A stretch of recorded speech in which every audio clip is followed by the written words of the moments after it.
ഈശോ മിശിഹായ്ക്ക് സ്തുതിയായിരിക്കട്ടെ. ഭൂതോച്ചാടന അനുഭവ പാഠങ്ങളുടെ 68ാമത്തെ സെഷനിലേക്ക് ഈശോയുടെ നാമത്തിൽ ഹൃദ്യമായ സ്വാഗതം. Hallelujah, hallelujah, hallelujah.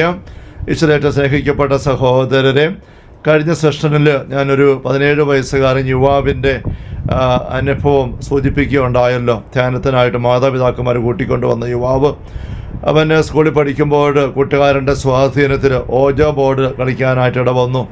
ആത്മാക്കളെ വിളിച്ച് തന്നെ ഇങ്ങനെ കയറ്റുന്ന അനുഭവം. അതിൻ്റെ ബാക്കിയായിട്ട് ദൈവത്തിൻ്റെ ആത്മാവിനെയോ ഈശോയെ വിളിച്ചാൽ വരുമോ ഇല്ലെന്ന് അറിയത്തില്ല, പക്ഷേ പൈശാചിക അരുവികളെ വിളിച്ചാൽ പെട്ടെന്ന് വരും, നല്ല ശേലാണ് എന്നിങ്ങനെ അവൻ പങ്കുവെക്കുക മാത്രം അവൻ അതുമായിട്ട് ഇൻവോൾവായി. അതിന് ബാക്കിയായിട്ട് അവന് വീട്ടിലും സ്കൂളിലും ഒക്കെ ഒത്തിരി പ്രശ്നങ്ങളായി. സ്കൂളിൽ നിന്ന് അവനെ സസ്പെൻഡ് ചെയ്തു. വീട്ടിൽ പോലും അവനെ വെച്ചുകൊണ്ടിരിക്കാൻ പറ്റാത്ത അവസ്ഥ വന്നു. അങ്ങനെയൊക്കെയാണ് ധ്യാനത്തിന് കൂട്ടിക്കൊണ്ട് വരുന്നത്.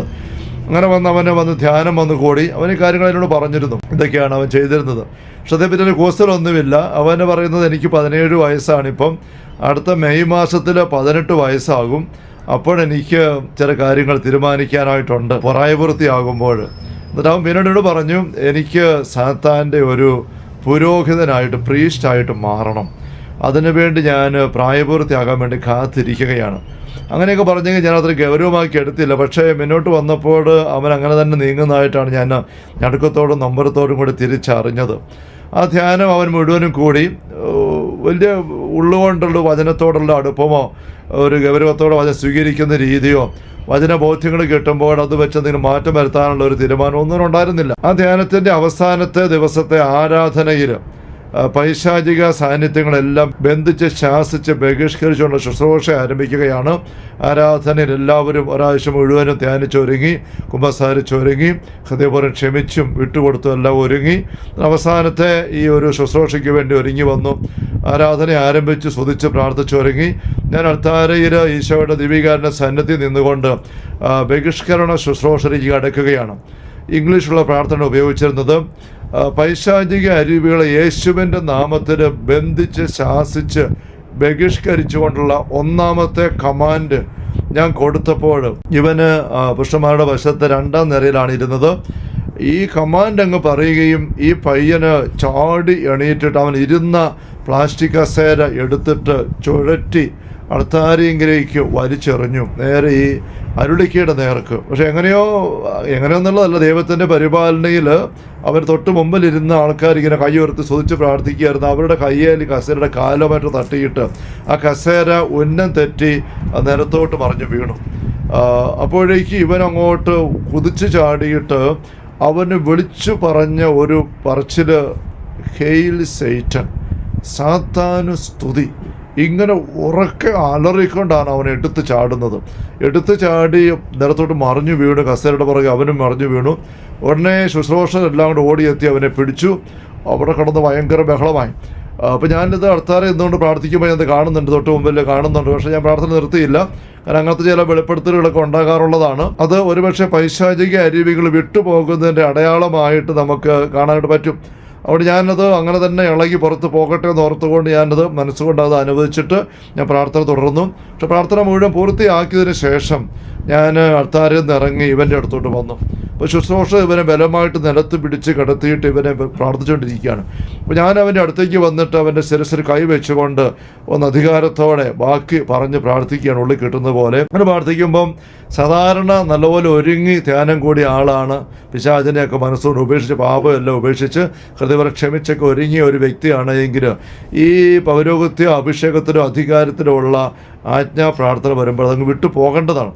പക്ഷെ ഞാനങ്ങനെ ഏതാനും പ്രാവശ്യം പ്രാർത്ഥിച്ചിട്ട് ഈ അരുവി വിട്ടു പോകുന്നില്ല, മറിച്ച് ബഹളം വെക്കുകയാണ്.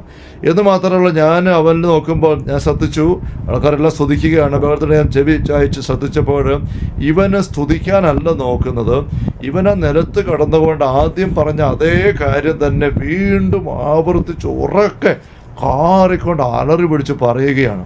അത് കേട്ടപ്പോൾ എനിക്ക് മനസ്സിലായി, ഇവന് പൈശാചിക അരുവി വിട്ടിട്ടില്ല. അതിന് ജയ് വിളിച്ചുകൊണ്ടിരിക്കുകയാണ്. എന്ന് മാത്രമല്ല, സ്നേഹമുള്ള സഹോദരങ്ങളെ, നിങ്ങൾ കേൾക്കും വിശ്വസിക്കുമെന്ന് എനിക്ക് അറിഞ്ഞുകൂടാ.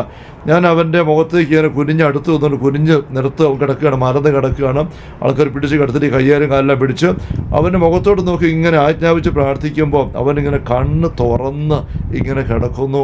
ഇങ്ങനെ ഉച്ചത്തിൽ വിളിച്ച് പറഞ്ഞുകൊണ്ട് അവൻ്റെ കണ്ണുകൾ മുഴുവൻ തുറന്നിരിക്കുന്നു. പക്ഷേ കണ്ണുകൾക്കുള്ളിൽ ഉണ്ണിയില്ല, വെള്ളം മാത്രമായിട്ട് കണ്ണിങ്ങനെ തുറന്നിരിക്കുകയാണ്. ചിലപ്പോഴൊക്കെ ചില ഇങ്ങനെയുള്ള ഭീകര ഹൊറർ മൂവികളുടെയൊക്കെ പരസ്യങ്ങളിൽ അങ്ങനത്തെ ചില ചിത്രങ്ങളൊക്കെ കണ്ടിട്ടുണ്ടാവും. പക്ഷേ ഞാനിത് ജീവിതത്തിൽ ഒരിക്കലും ഇങ്ങനൊരു കാഴ്ച നേരെ കണ്ടിട്ടുള്ളൂ. ഉണ്ണിയില്ല, കണ്ണിങ്ങനെ മലർക്ക തുറന്നിരിക്കുന്നു. അങ്ങനെ കിടന്നുകൊണ്ട് അവനിങ്ങനെ കാറി സാത്താൻ ജയ് വിളിക്കുകയാണ്. അപ്പോൾ എനിക്ക് മനസ്സിലായി, ഇത് വിടുതലിനുള്ള സമയമായിട്ടില്ല.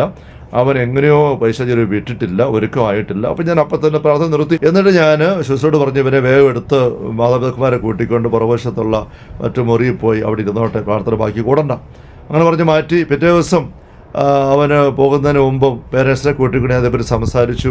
അപ്പോൾ ഞാൻ ഗൗരവത്തോടെ പറഞ്ഞു, ഇത് ഗൗരവമുള്ള കാര്യമാണ്, നിസ്സാര കാര്യമല്ല.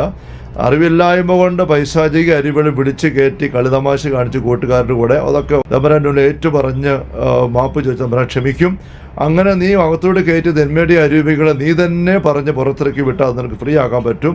അങ്ങനെ അല്ല എങ്കിൽ അത് വലിയ അപകടത്തിലേക്ക് പോകും. ഇപ്പോൾ കണ്ടിടത്തോളം വെച്ച് ഇതുവരെ മോനെ നീ അങ്ങനെ ചെയ്തതായിട്ട് എനിക്ക് തോന്നുന്നില്ല.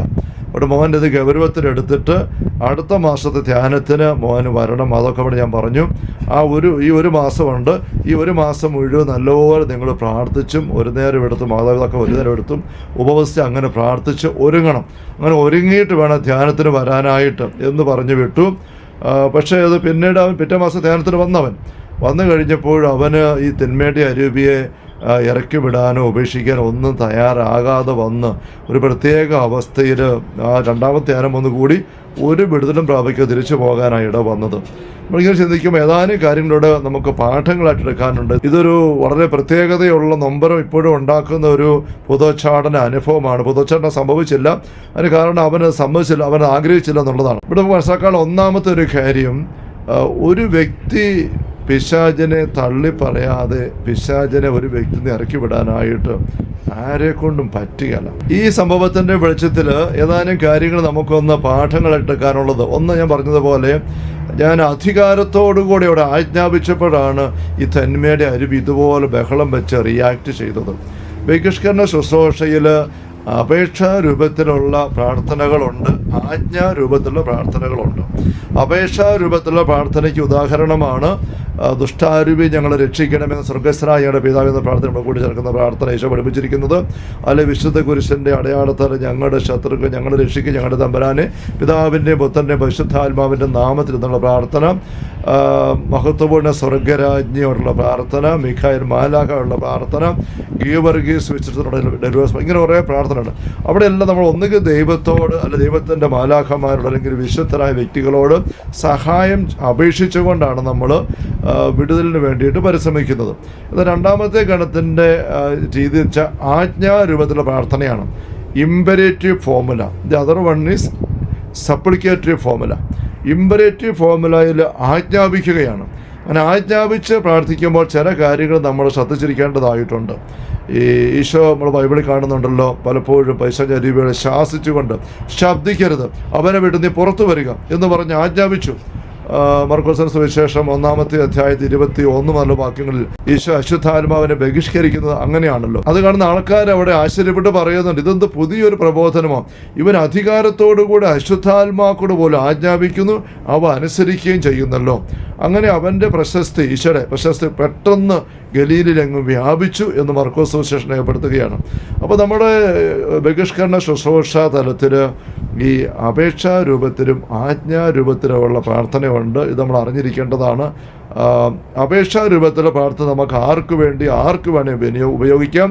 എന്നാൽ ആജ്ഞാരൂപത്തിലെ പ്രാർത്ഥന അധികാരമുള്ളിടത്ത് മാത്രമേ അധികാരമുള്ള വ്യക്തികൾ ഉപയോഗിക്കാവൂ. അങ്ങനെയുണ്ട്. നമുക്കതേപ്പറ്റി അടുത്ത സെഷനിൽ കുറെ കൂടെ ചിന്തിക്കാം. Hallelujah, hallelujah. കർത്താവേ യേശു മിശിഹായുടെ സമൃദ്ധമായ കൃപയും അനുഗ്രഹങ്ങളും പിതാവായ ദൈവത്തിൻ്റെ അവർണ്ണനീയമായ സ്നേഹവും പരിശുദ്ധാത്മാവായ ദൈവത്തിൻ്റെ നിരന്തരമായ സാന്നിധ്യ സഹവാസ സ്നേഹമുള്ള സഹോദരങ്ങളെ നാം ഓരോരുത്തരോടും കൂടെ ഉണ്ടായിരിക്കട്ടെ, ഇപ്പോഴും എപ്പോഴും എന്നേക്കും.